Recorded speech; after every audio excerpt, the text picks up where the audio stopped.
Irmãos, seguindo já, chegando ao final das nossas observações sobre o livro de Isaías, que fala do Senhor Jesus em tudo aquilo que o Evangelho viria nos ensinar e em tudo aquilo que desde Gênesis conhecemos do Senhor Jesus, tá? Nós conhecemos o Senhor Jesus não é a partir do Evangelho, Mateus, Marcos, Lucas e João, não é a partir daí que conhecemos Jesus. Jesus já é manifesto desde Gênesis, né? Ele estava no princípio com Deus, ele é o Verbo de Deus. Ele tem uma matéria em teologia que nós estudamos chamada teofania. A teofania é aquela matéria que busca mostrar as aparições do Senhor Jesus na forma angelical, antes que o Verbo se fizesse carne e habitasse entre nós. Então, Isaías trata de tudo isso da vida de Jesus. Por isso ele tem 66 capítulos, porque você consegue ter na escritura de Isaías um resumo em vários pontos de toda a escritura que vai de Gênesis a Apocalipse. Isaías é um livro de singular teor, né? E uma coisa que nós queremos ver hoje está no capítulo 56 de Isaías, que fala de algo que vai mostrar que a nação judaica pereceu realmente, como a Escritura dizia: o meu povo está sendo destruído porque lhe falta conhecimento. Nós vamos ver no capítulo 56 a vocação dos gentios, ou seja, se há uma vocação aos gentios, então por que os discípulos de Jesus, no começo, principalmente Tiago, relutaram tão ferrenhamente em levar o Evangelho a outros povos? Porque eles se perderam muito tempo achando que o Evangelho deveria ser anunciado aos judeus. Tiago, o apóstolo Tiago, foi um que, para convencer aquele cabra ali não foi mole, não. Ele lutou com todas as suas forças até que fosse vencido, demorou um bocado convencê-lo. Inclusive, ele brigou muito com vários apóstolos, brigou com Pedro, ele não aceitava Paulo, era uma intriga danada, porque que negócio é esse de levar esta glória do Evangelho aos gentios? Não, o Evangelho é para os judeus, era o que muitos pensavam, inclusive Pedro cedeu bem antes de Tiago, mas também tinha essas reservas. No entanto, aqui, o que vemos no livro de Isaías 56 diz: assim diz Jeová o Senhor, observai o direito, praticai a justiça, porquanto a minha salvação está prestes a chegar e a minha justiça a manifestar-se. Bem-aventurado o homem que assim entende e procede. Feliz a pessoa que nestes princípios permanece inabalável, observando o sábado para não profaná-lo, e vigiando sua mão para não cometer nenhum mal. Que nenhum estrangeiro que se disponha a unir-se a Jeová venha dizer: é certo que o Eterno me excluirá do seu povo. E que nenhum eunuco reclame: não passo mesmo de uma árvore seca. Pois assim afirma o Senhor: aos eunucos que guardarem os meus sábados, que agirem do modo como me agrada e se apegarem à minha aliança, a eles darei dentro do meu templo e dos meus muros um memorial e um nome melhor do que filhos e filhas, um nome eterno que não será jamais apagado. E os estrangeiros que se unirem a Jeová para adorá-lo e servi-lo, para amarem o nome do Eterno e dedicar-lhe culto, todos os que guardarem o sábado, deixando de profaná-lo, e que se apegarem à minha aliança, todos estes trarei ao meu santo monte, e lhes darei alegria em minha casa de oração. Seus holocaustos e demais sacrifícios serão igualmente aceitos em meu altar, porquanto a minha casa será chamada casa de oração para todos os povos. Então, há um chamado. Deus não estava pensando, contrariando muitos dos vários pensamentos, Deus não estava pensando só em se manifestar aos judeus. Nem haveria um chamado só aos judeus. Não, o chamado é para todo aquele que guardar a palavra, guardar o mandamento, aqui representado numa palavra, que é a guarda do sábado, que representa também guarda de um dos mandamentos, não o sábado em si, como já estudamos isso, que Jesus veio e trouxe um novo testamento, e nós já mostramos nos nossos seminários a diferença dos mandamentos, quando eles permanecem na antiga aliança e quando eles ultrapassam para a nova aliança, quando eles são trazidos por Cristo para o seu Novo Testamento, ou quando eles são detidos por Cristo e não fazem parte do Novo Testamento, e o sábado é um desses, mas aqui representando a guarda da palavra, a guarda dos mandamentos. Então, o chamado de Deus é para quem? Para todo aquele que guardar a sua palavra, que viver a sua palavra. Então, já havia um projeto, Isaías aqui disse, escrito há mais de 700 anos antes de Cristo, já estava se falando da vocação dos gentios. Então, por que os judeus eram tão fechados daquela maneira? Porque eles eram pareciam um muro de bronze. Quando se falava de lei, quando se falava de gentio, eles excluíam as coisas de uma maneira absurda. Não todos. Tinham alguns que simplesmente atravessavam. Até Jesus falou assim, vocês percorrem terra e mar para fazer um discípulo, e depois o transformam em 2 vezes mais filho do inferno, pior do que vocês. Quer dizer, eles realmente saíam, embora Jesus está falando que a saída deles era inútil, porque eles não tinham entendimento da obra que deveria ser realizada. Então, Isaías, o livro do profeta messiânico, está mostrando que Deus chamaria os gentios, e diz no verso 3 que lemos, que nenhum estrangeiro que se disponha a unir-se a Jeová diga, é certo que o Eterno me excluirá do seu povo. Nenhum eunuco reclame, não passo mesmo de uma árvore seca, pois assim afirma aos eunucos que guardarem os meus sábados, que agirem de modo como me agrada e se apegarem à minha aliança. A eles darei dentro do meu templo e dos meus muros um memorial e um nome melhor do que filhos e filhas, um nome eterno que não será jamais apagado. Então, meu irmão, sem essa daquele papo de pastor ignorante, os judeus são um povo privilegiado, Privilegiado é quem decide guardar a palavra de Deus. Esse é privilegiado, Já tem pastor aí dizendo, pastor não, a gente diz pastor, mas não sabe, não passa de um ignorantezinho, que às vezes tem gente que em denominações por aí, o camarada faz um seminário e vira pastor, Tem esse modismo por aí absurdo. Irmãos, o judeu é um povo abençoado. O judeu já nasce salvo.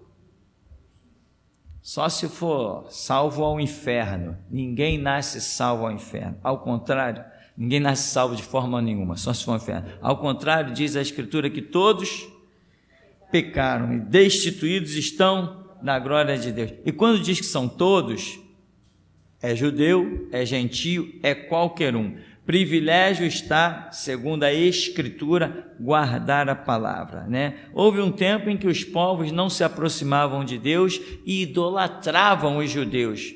Reconheciam o Deus dos judeus, mas não sabiam como se aproximar desse Deus. Tinha-se um monte de ideias loucas, que o Deus era o Deus pertencente a um determinado espaço geográfico, era o Deus daquela terra. Então o Deus daquela terra era cultuado de uma maneira, o Deus da outra nação tinha que ser cultuado de outra maneira. E as pessoas queriam se voltar para o Deus de Israel muitas vezes, porque ouviram as notícias do Mar Vermelho, ouviram as notícias das muralhas de Jericó, eles ouviram as notícias dos egípcios sepultados, as pragas, eles ouviram tudo isso, mas não tinham, era difícil se aproximar desse Deus. Então acabavam idolatrando aos judeus, e os judeus se deixavam idolatrar também, por querer se sentir acima dos outros povos. Mas não é uma etnia, não é uma raça humana qualquer que está acima de outros povos. Acima de povos, acima de deuses, acima de tudo e de todos,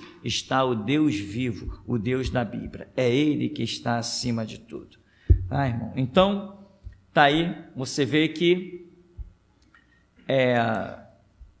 há um chamado que não é da agora, há um projeto que não é da agora para as nossas vidas, para a vida dos gentios, aqueles que não são descendência carnal de Abraão, Isaque e Jacó. Deus tinha um plano. Deus não elegeu Israel, os judeus, e discriminou toda a humanidade. Não, porque está escrito que o Senhor não faz nenhuma acepção de pessoas. Então ele jamais poderia se deter a isso, escolher uma raça e abandonar o mundo inteiro. Ora, que absurdo, mas foi isso que muita gente creu durante muito tempo. Quero que você vá um pouco mais à frente, Isaías capítulo 61.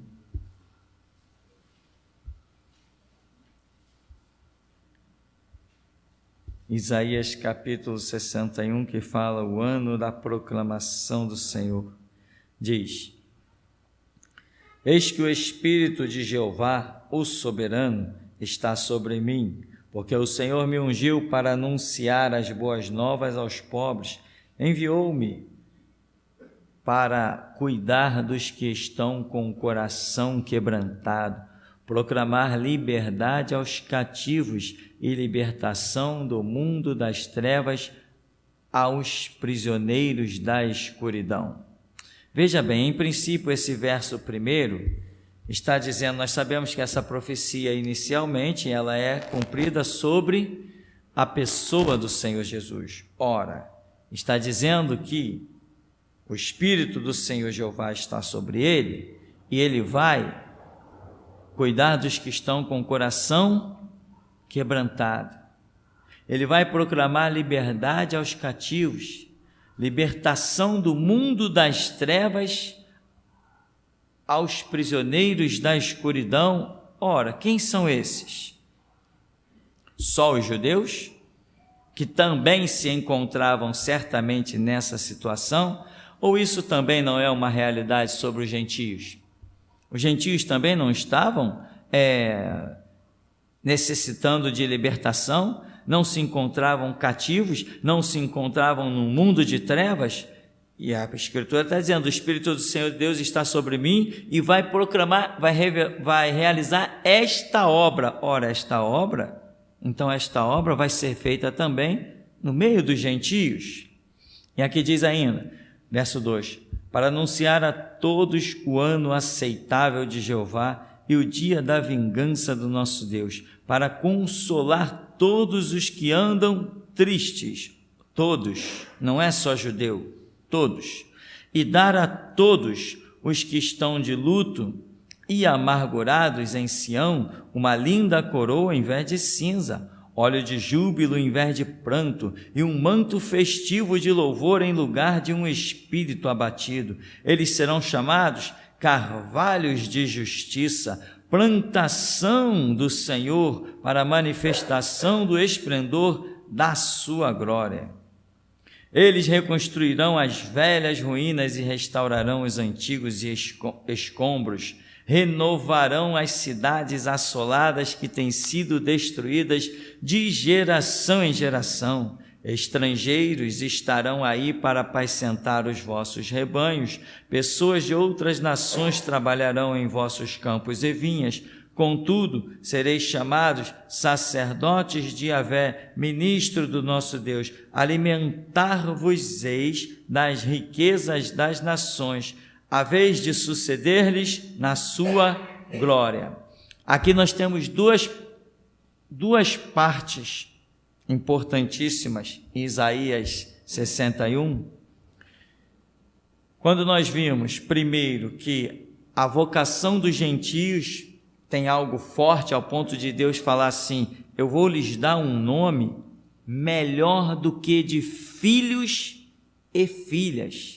Imagina, quando alguém é chamado filho e filha, ele é um herdeiro direto de uma herança. Mas lá no que nós lemos anterior, está dizendo que ele vai chamar os gentios, vai chamar os eunucos, né? Tem outro nome lá que me foge à memória. Ele vai chamar e vai dar um nome melhor do que esse. Ele diz que vai ser um nome eterno, vai ter um memorial.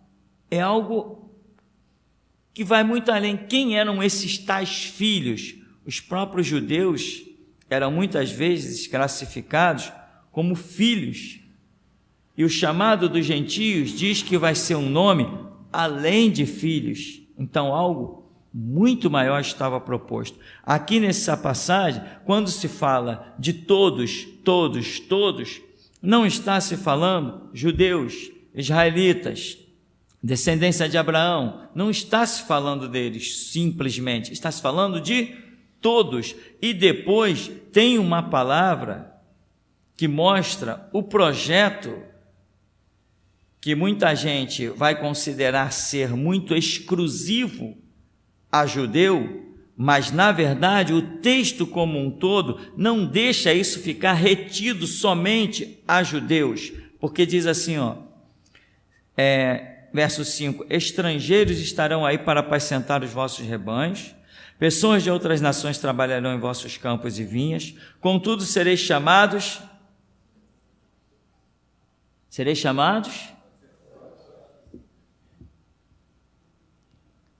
quem será chamado sacerdote?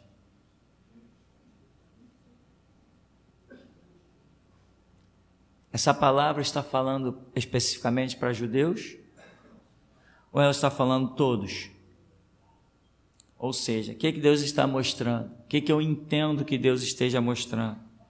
Que aquele que for para ele considerado sacerdote, veja bem, irmão, sacerdote, o que é sacerdote?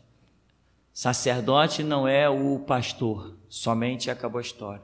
Sacerdote não é aquele cara que prega a palavra, não. Aquele cara que dirige uma igreja, não. O conceito de sacerdote não é só esse. A Escritura diz que Jesus Cristo com seu sangue nos comprou e nos fez um reino sacerdotal. E a Escritura abundantemente nos dá a entender que todos nós somos, por este sangue comprados, sacerdotes do Altíssimo. Sacerdote é aquele que ministra as coisas de Deus. Você faz isso? Você prega a palavra? Sacerdote é aquele que tinha a função de orar, interceder. É aquele que era ouvido por Deus de uma maneira muito especial. Isso acontece com você? Então você é um sacerdote? Só que, a exemplo do Antigo Testamento, nós tínhamos vários sacerdotes. Tinha uma escala de sacerdotes imensas, cada um com a sua função. Lembra que fala a respeito de Zacarias, o pai de João Batista?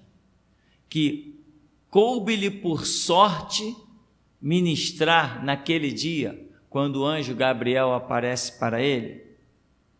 Então, não era ele só naquilo, tinham outras pessoas que faziam aquilo, e tinha outras pessoas que não faziam aquilo, tinham outras funções diferentes.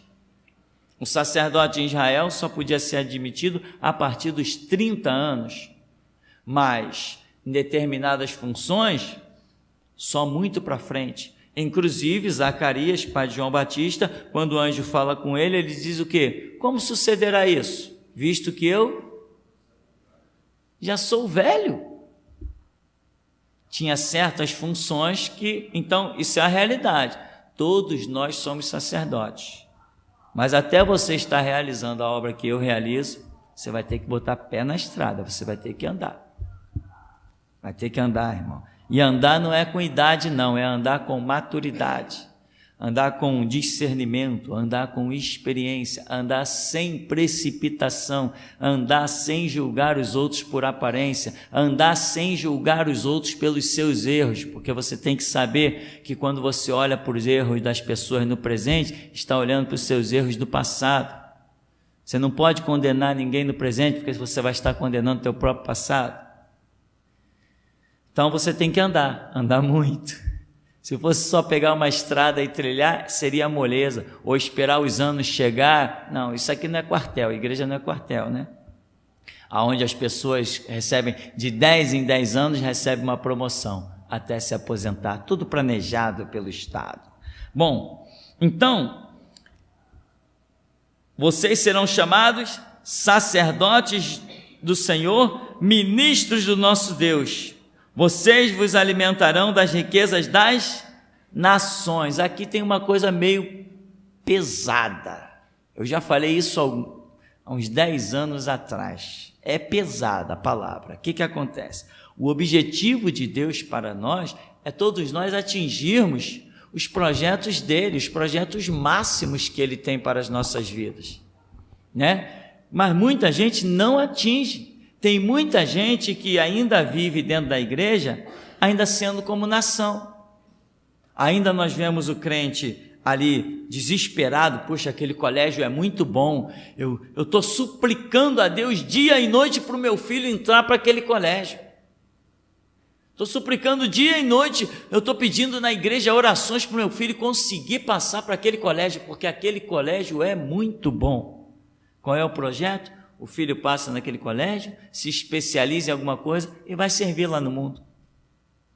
Não tem aquele projeto de sacerdócio. A pessoa só tem projeto de mundo, de bênção material. Ela não deseja ver a sua filha impondo a mão e a lepra saindo. Ela não deseja ver a sua filha dizendo, legiões de demônios, sai. Não tem esse desejo. Então ela não impulsiona o filho para aquele caminho. Ela impulsiona, vai estudar para tu passar naquele concurso lá, vai estudar. Então é uma visão, isso é visão sacerdotal? E aqui não é visão sacerdotal. Traga seu dízimo para mim, que eu sou sacerdote. Não gostou? Aproveite, porque você só ouve verdades por aqui. Então, meu irmão, você tem que buscar a tal ponto de se libertar. É esse o projeto. Mas, como diz a Escritura, se pois o Filho vos libertar, verdadeiramente sereis livres. Nós não conseguimos nos libertar, e é por isso que nós vamos para os pés dele. Senhor, me ensina, Senhor, me dá graça, Senhor, me ajuda, Senhor, me fortifica, Senhor, me dá vitória, Senhor, até que os céus se abram. Eu vou bater, vou socar, vou dar cabeçada, eu vou fazer qualquer coisa, até a porta se abrir. Entende, irmão? Você entende a diferença da minha vida para a sua? A sua vida pode ser muito boa, você pode dizer, pastor, eu ganho 10 mil por mês. Eu vou dizer assim, poxa, você ganha bem mesmo, longe de mim ganhar tal coisa. Longe de mim ter tal coisa assim, 10 mil por mês é uma bela quantia. Mas eu vou dizer assim, mas você já viu que você tem que acordar, a hora que você tem que acordar? Você já viu que eu não preciso acordar essa hora? Acordo se eu quiser. Você já viu as responsabilidades lá que você tem de pessoas cobrando, te exigindo e tal, e eu não tenho isso? Você já viu que você não tem opção de dizer, hoje eu não vou, hoje eu não vou pegar esse trem lotado, hoje eu não vou encarar esse trânsito. Você já viu que você não tem essa opção? E eu tenho. O que vale mais? Então, irmão, e aquilo, né, irmão? Eu não preciso ganhar nada. Porque Jesus disse o que ele disse para todos os sacerdotes que são chamados por ele: vai fazer a minha obra, que eu te sustentarei. E quando ele sustenta, irmão, tem nada a ver com dinheiro, tem a ver com sustento, com milagre. Você come mesmo sem comprar. Isto é a obra do Deus vivo. Então, muita gente ainda dentro da igreja ainda é nação. Porque o que faz de uma pessoa ser sacerdote ou ser nação? Quem sabe, levanta a mão. É como ela pensa, meu irmão. É como uma pessoa pensa que transforma ela num sacerdote, ou ela continua sendo uma nação. Você já viu alguém, você já conversou com algum crente e diz assim: olha, eu estou instruindo minha filha para que quando ela chegar a uma certa idade, ela esteja louvando a Deus com a alma transparente. Eu estou instruindo o meu filho para que ele seja sacerdote. Tudo que eu planejo para a vida do meu filho é ele ser um sacerdote. Eu não quero meu filho um engenheiro. Eu não quero meu filho presidente da nação. Eu não quero ele um senador. Eu não quero ele um militar, eu quero ele sacerdote. Tudo que eu faço na vida dele é para que ele seja um sacerdote. Isso é visão de sacerdote. Isso é visão sacerdotal. Esses que Deus olha e diz: você pensa de acordo com o que eu quero, e põe em posições sacerdotais, que eu já falei, não é só aquilo que a gente pensa. O sacerdote é que está fazendo aquilo. Não, sacerdote é quem está servindo a Deus nos seus projetos.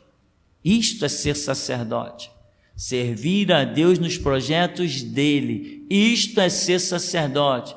Criou-se uma fábula, né? Sacerdote é o cara que prega, né? É o pastor.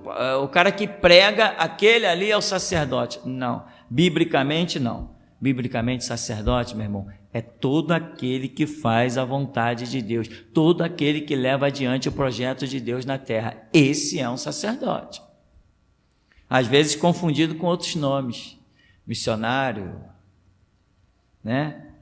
Evangelista. Quando se está fazendo mesmo a vontade do Senhor, é confundido aí por vários nomes, mas na verdade é um sacerdote.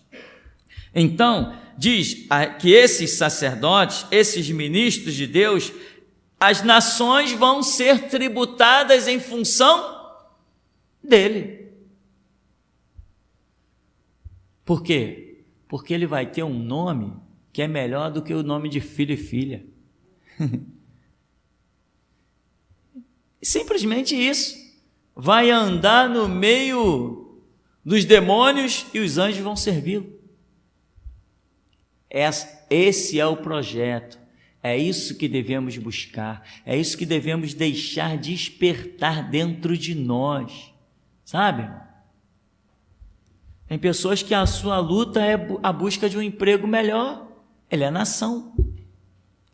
A sua luta é por Deus, o que eu faço para conseguir ganhar um dinheiro extra? Ele vai orar, ele clama: Deus, me dá uma direção, me dá um projeto, eu preciso ganhar mais dinheiro. Muda a oração, meu irmão. Na verdade, nós não precisamos de dinheiro, nós precisamos servir a Deus. Porque o Senhor Jesus falou: digno é o meu obreiro do seu salário. Salário de Jesus, tu fecha o mês tranquilo, nunca falta nada. Esse é o salário de Jesus. Fecha o mês tranquilo, irmão. Então, ao invés de ficar: Deus, me dá uma estratégia, Deus, me abençoa o meu negócio. Deus, como que eu faço para te servir?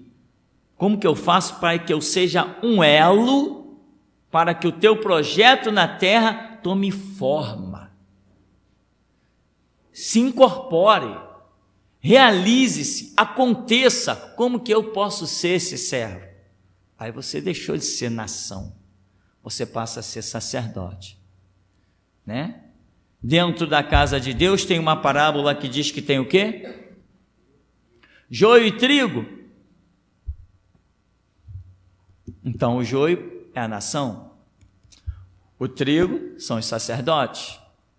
E isso é uma comparação mínima que nós estamos fazendo aqui no momento. Depois, quando você começar a ler a Bíblia, você vai ver que tem milhões de outras comparações que podem ser feitas. Você acredita que todos que estão aqui dentro hoje serão salvos?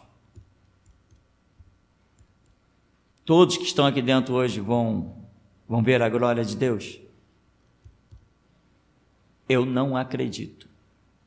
Por que eu não acredito? Eu já falo isso desde o começo da fundação da igreja. E quantos já se desviaram há 16 anos que estamos nesse ministério? Quantos você viu aqui na frente orando e Deus manifestando um poder tremendo? Os mais antigos aí, né? Já viram? Teve gente que já veio aqui orar e Deus manifestou poder tremendo, curou, depois pessoas dando testemunho, visões sendo entregues. No momento que o irmão orou, eu vi isso, eu vi aquilo, aconteceu isso. Olha, outros dizendo, eu fui curado, eu senti um toque. Tá, e cadê o irmão? Se desviou. Então, irmão, a luta não é fácil, essa estrada é estrada mesmo de espinho, de pedra, né? Não é com nenhuma alegria que falamos, mas é com a realidade que entendemos.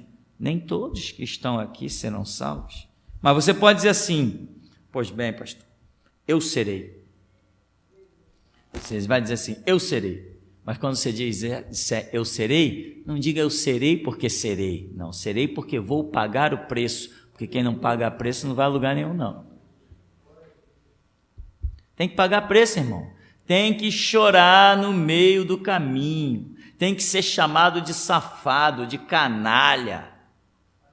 Tem que ser chamado de pilantra, de ordinário, de cafajeste, de vagabundo. Se você não tem todos esses títulos, você não está a caminho do céu, não, está em outros caminhos. Jesus falou assim, se odiaram a mim, o que é odiar? Já viu alguém conversando? Eu odeio aquele cara, aquilo é... Aí deslancha, né? É isso, aquilo, outro camarada acha todas as palavras que o dicionário tem para xingar alguém quando ele odeia. E Jesus falou que o mundo nos odiaria. E tem mais, hein? Os inimigos do homem. Vixe, não fala nada não, irmão, deixa para lá. Deixa esse negócio para lá. A coisa fica cada vez mais feia. Então, há uma promessa para os gentios, mas essa promessa, ela vai sendo mostrada, né? A Bíblia é assim um quebra-cabeça, né? Em Gênesis fala uma coisa, em Isaías fala outra, em Apocalipse outra, em Mateus outra, e você junta os quebra-cabeça e ele dá certinho, é aquilo. Então, nesse quebra-cabeça da Bíblia, nós vemos claramente que há um chamado de Deus para todo aquele que guardar a sua palavra. E quem guarda a sua palavra se transforma em quê? Em sacerdote do Deus Altíssimo. Amém? A tua palavra escondi, guardada no meu coração, para eu não pecar contra ti. Salmo 119. Bom, e aqui ele continua dizendo, contudo sereis chamados sacerdotes. Eu quero que você... Vou ler de novo o verso 5, para tentar desmistificar alguns pensamentos que são muito enraizados de um passado. Veja, verso 5. Estrangeiros estarão aí para apacentar os vossos rebanhos, pessoas de outras nações trabalharão em vossos campos e vinhas. Contudo, sereis chamados sacerdotes de Jeová, ministros do nosso Deus. Alimentar-vos-ei das riquezas das nações, a vez de suceder-lhes na sua glória. Em lugar de vergonha que tendes sofrido, tereis porção dobrada de honra. Em vez de humilhação, bradareis de júbilo em vossas heranças, porquanto recebereis porção dupla em sua terra e terás alegria eterna. Grande promessa feita aos judeus. Aí eu vou perguntar, e você tem desfrutado dela? Então ela não era só para judeu, nem é para gentio, nem para grego, nem troiano. Ela é para todo aquele que se enquadrar. Se enquadrou, recebe. Amém, meu irmão? Deus está assim com uma cachoeira jorrando lá do céu. Basta você passar embaixo que ela te alcança. Então esse é o chamado, a vocação dos gentios. Tem mais, agora então falando de uma clareza muito maior. Essa palavra nós sabemos que é uma profecia inicial sobre o Senhor Jesus, mas a palavra não é morta.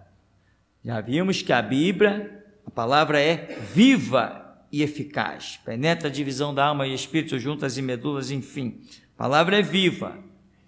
A Bíblia não é um livro somente histórico, a Bíblia é um livro também profético. Então, o que é uma palavra histórica? Às margens do rio de Ipiranga, no dia 22 de setembro de 1822, foi isso? Pedro Álvares, não, como é que é o nome do cara? Dom Pedro I, Pedro Álvares. Dom Pedro I gritou: independência ou morte. História, morreu, acabou, está sepultado. Sempre que você lê esse texto, ele vai ser sempre aquilo. Vai ser sempre aquilo. Agora, lâmpada para os meus pés e a tua palavra e luz para o meu caminho. Sempre que você lê esse texto, ele vai ser sempre uma coisa nova. Ele não é só um fato histórico, ele é um fato profético. Que diferença vai fazer para os que nascerem em qualquer parte do mundo? Em qualquer parte do mundo. Quando lê, Dom Pedro I proclamou a independência do Brasil. Que diferença faz na vida deles? Nenhuma. Absolutamente nenhuma. Que diferença fará na vida de qualquer pessoa no mundo quando ela lê: lâmpada para os meus pés e a tua palavra e luz para o meu caminho? Fará alguma diferença? Então essa palavra é viva. O fato de que Dom Pedro proclamou a independência é morto.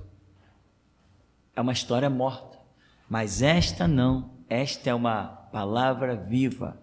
Então, as profecias, tem profecias cumpridas em uma dispensação, mas que ainda se cumprirão em uma nova dispensação. Se não fosse assim, esse livro, muito do conteúdo dele você já poderia ter jogado no lixo. Porque é coisa cumprida, acabou-se, está encerrado. E no entanto não é assim. A vida de José anuncia a vida de um Cristo ainda lá no milênio. Isso é palavra viva e eficaz. Isso é uma palavra que ela vai se mexendo e se remodelando espiritualmente à medida que vão mudando as dispensações. Isso é a coisa que só Deus faz. Ninguém consegue fazer isso. Só Deus consegue dar uma palavra e fazer com que essa palavra tenha valor em todas as gerações da humanidade. Você está entendendo isso? Então, quando o Senhor Jesus tem o cumprimento dessa palavra, que diz: o Espírito do Senhor Deus está sobre mim, me ungiu, etc, etc. Quando ele aparece diante dos seus discípulos, o que ele diz? Como o Pai me enviou, eu vos envio a vós. Então essa palavra aqui, que repousou sobre Jesus, que ele ia cuidar dos corações quebrantados, proclamar a libertação aos cativos, arrancar do mundo das trevas, anunciar o ano aceitável do Senhor, o dia da vingança do nosso Deus, consolar os que andam tristes, dar os que estão de luto, amargurado em Sião, uma linda coroa, ao invés de ser esse Espírito que está sobre Jesus e realiza essas obras, ele agora está sobre quem? Sobre a sua igreja. A igreja não é templo, a igreja não é prédio, a igreja é aquela pessoa individualmente que crê em Cristo. Isto é a igreja. Então, esta palavra hoje recai sobre mim e sobre você. Ela é viva e eficaz. Então, quando Isaías, o profeta messiânico, está dando essa palavra aqui, tudo aquilo que compreende passos do Messias, esta palavra vai continuar se cumprindo. Lá em Isaías 53 diz que... Me ajuda. Quem deu crédito à nossa pregação e a quem foi manifestado o braço do Senhor? Porque veio surgindo como uma planta de uma terra seca, sem formosura e tal, olhando nós para ele, não víamos graça nenhuma, era o mais desprezado entre os homens, etc, etc. Aquilo está vivo hoje em nós de uma maneira impressionante, amém? Porque é o retrato atual que nós temos de Cristo, em que ele morreu pelos nossos pecados. Isso não sai da igreja de jeito nenhum. Então essa palavra lá de 700 anos, ela é hoje atual, no meio da sua igreja. Por quê? Porque Isaías é o profeta messiânico. Então tudo aquilo que ele diz com respeito ao ministério de Jesus Cristo é algo muito enraizado, fortemente enraizado dentro da igreja, das normas, das regras, das condutas da igreja.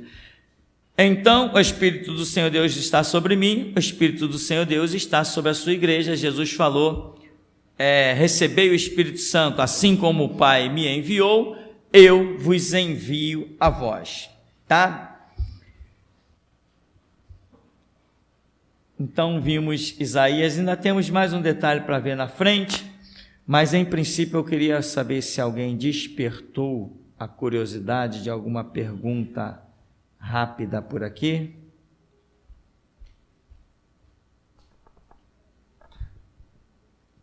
Pastor, então quando Deus criou a nação de Israel, já era para ele levar, naquela época já era para levar a mensagem de Deus para o mundo daquele tempo. Eles ficaram só no seu mundinho ali de Israel, não é isso? Exatamente. O projeto era levar o nome de Deus às outras nações, sem dúvida alguma. Era esse o projeto. Tanto que Davi pagou caro quando Davi comete aquele delito, e Deus diz assim para ele: Davi, por tua culpa, as nações estão zombando do meu nome. O cara, o sacerdote de Deus, o rei, o ungido, né? Rei, profeta e sacerdote, Davi com esse ministério tremendo, tipificando a pessoa de Cristo. Quando ele pisa na bola com Betseba e manda matar o marido da mulher, o profeta diz: por tua culpa, as nações estão zombando do nome do Senhor. Tu vai pagar. Imagina, né? Como não se jogou na cara de alguns judeus que saíam a pregar? Quantas vezes não ouviram isso? Ah, não quero esse Deus aí não, esse Deus é aquele mesmo Deus de Davi? Ah, não quero não, daquele adúltero, daquele assassino. Não é assim que muitas vezes fazem com você, por causa de alguém que pisa na bola? Né? Quando descobriu-se aqueles horrores da Universal, na época eu estava no começo da caminhada, aqueles horrores de Universal, aquelas reuniões secretas que a Universal fazia com Edir Macedo e esse que agora é Rômulo, como é que é o nome? Romualdo, e tinha outros, aquelas cúpulas secretas, aqueles horrores. As pessoas diziam o que para mim? Lá no Banco Bradesco, eu trabalhando: e aí, Tupirani, viu a reportagem? É da tua religião, não é? Não tinha nada com isso, eu era membro de uma igreja batista. Não tinha nada a ver com Universal. Vinham me afrontar com as reportagens. Só que eu sempre tive língua muito solta, irmão. Sempre tive língua muito solta. Eles saíam sempre envergonhados. Bom, então a obrigação era realmente apresentar esse Deus santo, mas como proclamar um Deus santo através de uma vida profana, promíscua, obscura? Foi dessa forma que Davi manchou, entre aspas, o nome de Deus. Também ele pagou caro que nunca mais ele viu a espada se ausentar da casa dele. Mesmo depois de morto, ainda assim, Salomão está matando a parentela. Porque ele falou: a espada nunca mais se apartará da tua casa. Porquanto tu tens feito que os inimigos de Deus zombem do seu nome, e as nações estão rindo do nome de Jeová. Imagina, o diabo devia estar rolando e dando gargalhada pelo pecado de Davi. Olha aí o homem que tu chamou, olha aí, quá, quá, quá, quá, quá. Mas ao culpado, Deus não terá por inocente. Isaías, o profeta messiânico, quer dizer, o profeta que fala abundantemente da vida e do ministério do Senhor Jesus. É o que mais fala, e alguns acham que ele se prendeu a falar só nisso, de tanto que encontram pontos, simbologias, tipificações, mas ele fala muitas coisas. Então, Isaías, no capítulo 66,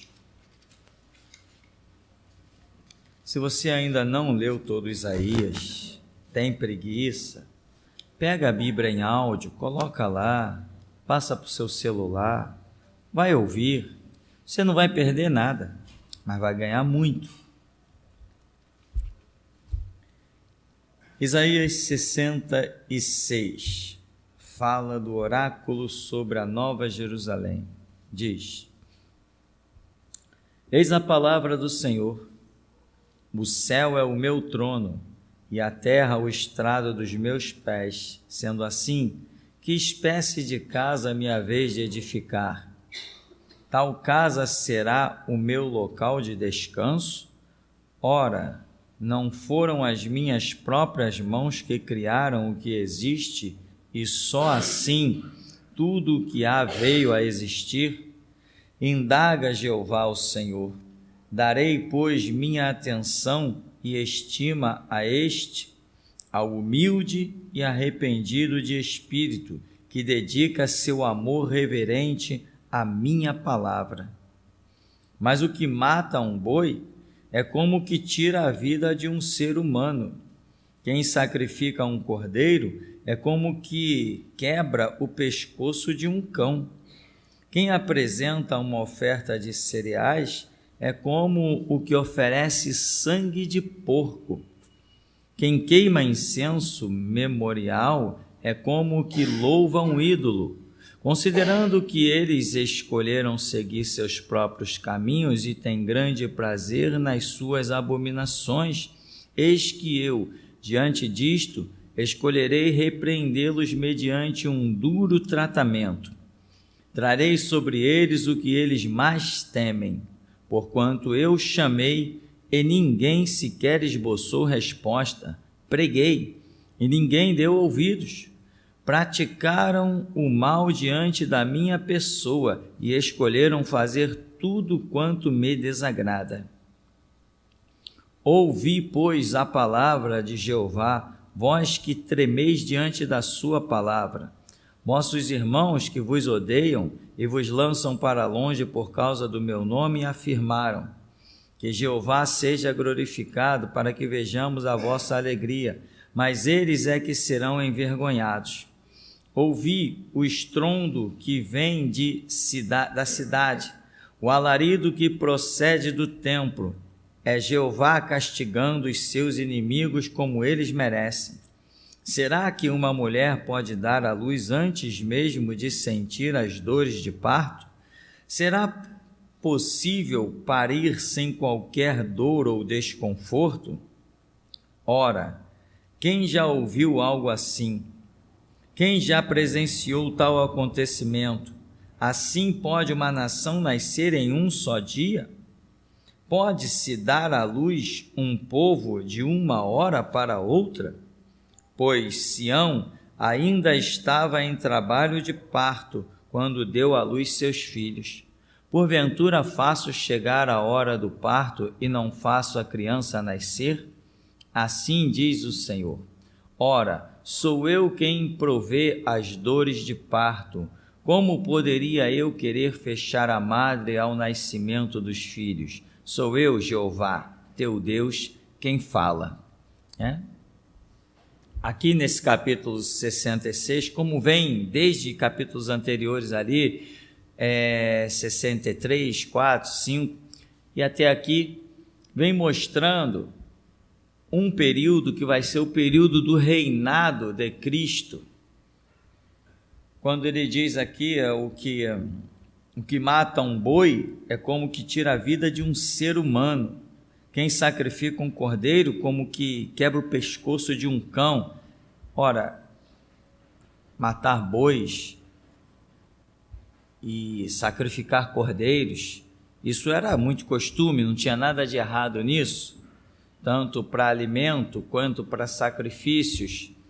Mas agora aqui está se falando de algo que no futuro, não é uma palavra que o povo ia dizer assim, então a partir de hoje nós não vamos mais comer carne, não vamos mais matar um boi, não vamos mais comer cordeiro, não podemos mais sacrificar animais. Não, eles não entenderam dessa maneira, entenderam?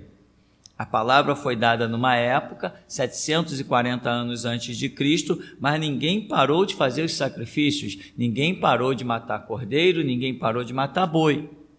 Por quê? Porque eles entenderam, de alguma maneira entenderam, que aquela palavra não se aplicava à época que eles estavam vivendo. Ou seja, Isaías aqui, o profeta messiânico, está falando de uma palavra que será agora, ainda depois da gente, aqui neste século 21, quando Jesus Cristo implantar o seu milênio, isso vai acontecer. Ninguém vai poder matar um animal, né? Inclusive tem uma coisa aqui impressionante, no verso 3, lá no final, diz: quem apresenta uma oferta de cereais é como que oferece sangue de porco. O que era o sangue de porco? Oferecer um sangue de porco. O que seria isso? Seria o mais alto teor de profanação, de abominação. O judeu não podia sequer se aproximar de porcos, quanto mais oferecer a Deus, no altar de Deus, sangue de porcos. Isso aí era para lá do extremo da abominação. Mas isso está sendo comparado aqui. Quem apresenta uma oferta de cereais. Imagina que tempo viria à frente quando sequer uma oferta de cereais não poderá ser apresentada. Imagina, uma coisa que era todo dia, alguém colhia e levava para o sacerdote. Está aqui, eu peguei, isso aqui é o 10% da minha colheita, eu trouxe aqui o trigo, eu trouxe aqui os cereais, eu trouxe aqui os pães e não sei o que, tudo eles levavam, tudo. Isso aqui, oferta de cereal, se transformar uma abominação ao ponto de ser comparada com sangue de porcos. Nós vamos ter um período ainda sobre a terra, chamado milênio, que isso vai ser diferente de qualquer coisa que o ser humano pudesse imaginar.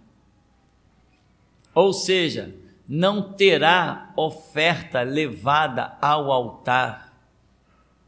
Não, no milênio não existirá oferta. No milênio não existirá dízimo. No milênio não existirá igreja. No milênio não existirá sacerdote.